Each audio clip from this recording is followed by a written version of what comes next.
Hey everyone, hopefully you're having a good day. My name's Andy. My channel is Finding Value. Today we're going to go on Twitter. We're going to look at some metals, energy, uranium. We're going to look at all the commodities. They're looking really good. So this is going to be more from a inventory standpoint. What's going on with those metals and the energy. Again, if you guys need any help with anything commodity related, check out finding-value.com. Put in the word discount in the coupon code if you guys want a discount. And we'll jump right in here and I'll give you my financial opinions. So if you want to follow me, it's at finding_finance. If you want to follow me. And right off the bat, we've got zinc. So I'm looking at some metals here. I was kind of perusing the metals. And it says zinc on the verge of a breakout. Keep a watch. And I know I don't cover zinc that often, but we definitely have that nice kind of bottoming pattern. And I think the line, if I were to draw it, would come up here actually. You get the lead-in pattern, you get the first one, and then you come down. And sometimes it kind of grinds down here for a little while, and then we start to move up. There's a bunch of other companies that are also down here that are grinding sideways in shipping and other areas that look exactly like zinc. But zinc is ready to move higher. It is one of the metals that have been impacted the most in terms of their inventory levels. So zinc definitely has a shot going higher. We've got zinc, think zinc.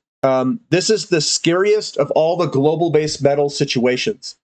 46% of all ME warehouse stocks will be leaving this month. With 10,075 tons of live zinc stocks left, that equals 6.3 hours of global consumption. 6.3 hours of global consumptions in inventory. Here's our inventory levels from 2021, and it is just straight lower. And we're at 10,000 tons. So we are very low. We are at 6 hours of inventory. 6 hours. Now here's aluminum. I'm a big bull on zinc, big bull on aluminum. I'm playing all these with basically a lot of diversified mining companies. But it says the LME warehouses emptying out. Lowest warehouse stock levels in over 6 years. 187,000 tons available globally, or just a day's worth of global consumption. So we only have a day's worth of global consumption for LME aluminum. And there's your large drawdown in inventory levels of aluminum. So aluminum's also at very low levels. This is the new one, 187,000 tons has actually come dip down here. And I do think that will continue to go lower with China doing stimulus and reopening. Yeah, this is going to get real interesting. You can obviously see if you draw a trend line through about right through here, you had a little bit of couple hits here. Once we broke through that, did a little retest and just beelined lower. So aluminum is also one of my favorite metals to be playing in this commodity bull market. We've got the LME update. 2 years of steady withdrawals led to the lowest end year inventory this century. Tin is up 950 tons. Copper's still very low. Nickel's down 45%.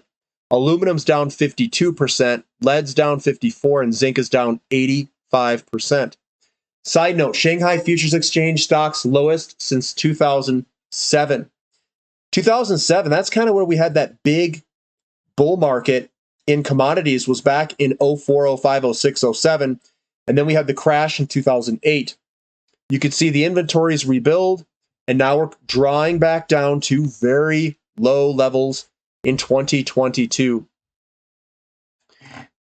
We've got, and we can look at this short thread here. Let's show the thread real quick. So he says the LME Global Warehouse Network held 654,000 tons of metal at the end of December 2022. Compared to 21, this is less than half the tonnage registered. As a response, LME warehouses slashed capacity by 15%. Above, we noted that total inventory sits at 654,000 tons, but around 45% of that tonnage was awaiting physical loadout, leaving live stocks at just 357,000 tons. But most of that is aluminum, 189,000 tons at the end of November, and all stored in Asia. LME is competing with OEMs since the global supply chain disruptions plus Europe's energy crisis led to stockpiling. For example, we will all know that European zinc smelters had to close, which is now causing huge premiums to be paid. Looking at Asia, SHFE inventory also crashed hard. 512,000 tons in 21, 228,000 tons at the end of 2022. Aluminum, zinc, and lead have left China over the last year to capitalize on high Western premiums. The conclusion here is LME stocks could desperately do with any sort of rebuild, whether seasonal or cyclical. European recession should in theory mean more metal becoming available for exchange delivery, and there remains the possibility of unwanted Russian metal turning up in the system. Lots more to be found here about these base metals. Start the new year with depleted inventory. Coming up here, this is the energy transition. We'll need a lot of mining, especially from new mines. On today's average mine size, we're going to need over 300 of them. This will change, but the fact that that need of a lot new mine material won't. So if we look at the chart here, we've got lithium. These are the number of mines plants needed. The average mine plant size needs to be 45,000 tons. And this is 2022 versus 2035 demand. So we need to build between 2022 and 2035 all of these new mines that need to come on for lithium. For cobalt, we need to build all these. For nickel, all of these at 42,000 tons. Natural graphite, a whole buttload. And then synthetic graphite as well. So we've got a lot of mines that need to be built between now and 2035 for this mining boom that's going to happen. Here is in this week's commodity report. I'm writing about Goldman's take on commodities. Oil demand will reach record high in 2023 and the global copper supply being threatened. So we've got that as well. We are eager to see what is hidden beneath the surface. James Sykes, CEO of Baseload. Baseload is putting drilling crews in Catharsis for the Uranium Project first drill program that they're doing. Catharsis is their big kind of, we'll call it the main thing that drew me to Baseload is Catharsis. And they're going to put some drills in there and see what's going on. We've got URA. This is more uranium chart of the day peeking through. So URA is breaking through its downtrend line, and hopefully we can get a lot of momentum here and get a clear, clean break and a nice, strong finish. I would say if we clear, I'd say $24, $25 here, that'd be another good thing to clear, making a newer high. That's always something that's worthwhile doing, and perhaps that gets us more and closer to a new uptrend.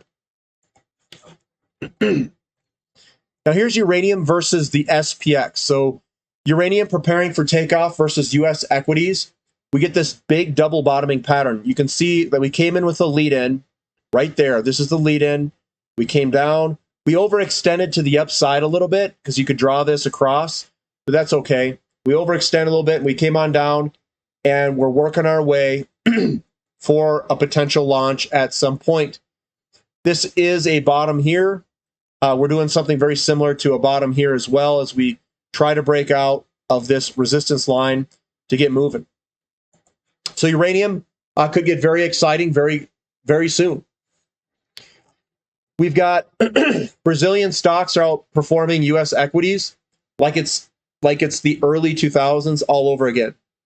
Back then, this trend was magnified by China's demand for commodities as it built up its economy. Today, all G7 economies need to rebuild their manufacturing base. This is Brazilian to U.S. equities ratio. You can also use emerging markets. I'm playing the emerging markets, but this is an inverted head and shoulders bottoming pattern.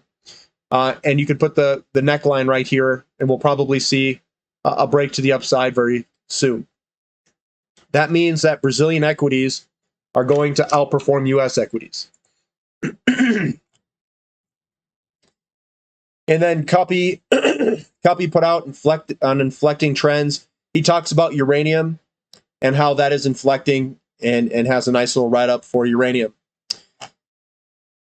We also have when will others start to see what I see? So what this is the U.S. Big Three crude gasoline distillate inventory deficit to the 4-year. This is a deficit that we continue to run against the 4-year average. And that's where we're at right now. We are continuing to eat through inventories worldwide. That's U.S. That's U.S. for the Big Three. Positive for oil, maturing U.S. production. Halliburton CEO, strong U.S. activity as increased spend required to grow and replace production. So we need increased spending to replace production. On the supply side in the U.S., an increased spend of almost 50% and activity growth of nearly 30% yielded a production increase of about 5%. So they spent 50% more, and activity growth 30% more yielded only a production increase of 5%. So we're looking at some of these energy service companies on the website, and you guys, I'm sure, have noticed that I'm getting a lot more heavily long in energy service companies and the drillers, especially across the board, offshore and onshore. And it's because we're going to see declining productivity from drilling, which means you're going to have to drill more and yield less. And with these lower tier production fields or lower tier fields, their tier one wells are I should say tier one sites going to tier two, going to tier three. That's exactly what it means. More drilling and receiving less. So I think the drilling companies are going to make a lot of money, a lot of money. So I'm positioning as such over this past year in 2022. I posted this up. Camco looking solid. It's a Livermore cylinder. Is your uranium portfolio ready? This is the 1, 2, 3, 4, 5, 6, 7, and we've broken to the upside. I know some people say, oh, this didn't touch that. Doesn't matter, guys. It just means that we're in an accumulation cylinder. We're starting to break this to the upside. We had a nice strong close. It looks good. It's just a matter of time, I think. And then I also talked about a bunch of other large chart patterns, which I've talked about before. So that's what I've got for right now, guys. And everything's looking pretty good. Inventories are going down. Charts are breaking out, up and out.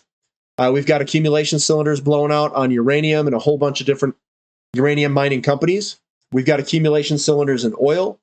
We've got accumulation cylinders in oil companies. We've got inverted head and shoulders. We've got double bottoms. We've got all sorts of stuff that looks fantastic across the commodity complex. So what I do is I look at the fractals. The fractals are the size of the patterns. And if those fractals are big, that generally means that we've got a large up move to the upside for whatever that company has of a fractal. Larger fractals generally produce larger moves, which means there's more opportunity in those larger fractals. A lot of the times, larger fractals also mean more volatility. That's the downside of trying to get in these highly leveraged companies. So there's a lot of opportunity out there. Definitely a lot of opportunity. I'm going to take advantage of it. I'm sitting in these companies. And even if I see short-term weakness at some point, I'm going to ride on through it. I already rode through what I think is potentially the recession that everyone was worried about. Maybe we already had it. Maybe we haven't. Maybe there's some more left. But I think we're ready to launch here. That's my opinion. Everything looks pretty good.